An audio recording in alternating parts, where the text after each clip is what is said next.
भाग 2 दैत्तिक सच। राजा के गायब होने के बाद साम्राज्य में एक नया शासक आया, लेकिन राजा का रहस्यमयी अतीत लोगों के मन में हमेशा बना रहा। समय बीतता गया और लोग धीरे धीरे उस भयानक सच को भूलने लगे। हालांकि एक युवा राजकुमार जिसका नाम था अजय, राजा के रहस्य में दिलचस्पी रखता था। वो पुस्तकालयों में घंटों बिताता, पुराने ग्रंथों को पढ़ता और राजा के बारे में कोई भी जानकारी खोजने की कोशिश करता। एक दिन अजय को एक पुराने ग्रंथ में एक रहस्यमय संकेत मिला।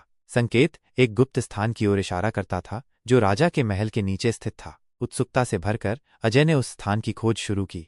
कई दिनों की कड़ी मेहनत के बाद अजय को गुप्त स्थान का प्रवेश द्वार मिला। एक भारी पत्थर के दरवाजे के पीछे एक विशाल गुफा थी। अंदर जाने पर अजय को एक अद्भुत दृश्य दिखाई दिया। दीवारों पर सोने और चांदी से सजाए गए चित्र थे, जिनमें अजीब अजीब प्राणी और जादुई क्रियाएं दर्शाई गई थीं। गुफा के केंद्र में एक विशाल सिंहासन पर एक किताब रखी हुई थी, वही किताब जिसके बारे में साधु ने बताया था। अजय ने धीरे से किताब उठाई। जैसे ही उसने किताब खोली, एक अजीब सी ऊर्जा उस पर छा गई। किताब के पन्नों पर अजीब अजीब शब्द और चित्र उभरने लगे।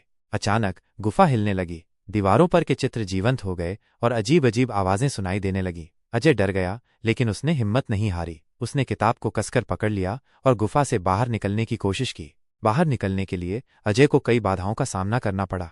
राक्षसी प्राणी उस पर हमला करने लगे, लेकिन अजय ने अपनी तलवार का इस्तेमाल कर उनका सामना किया। आखिरकार अजय गुफा से बाहर निकलने में सफल रहा।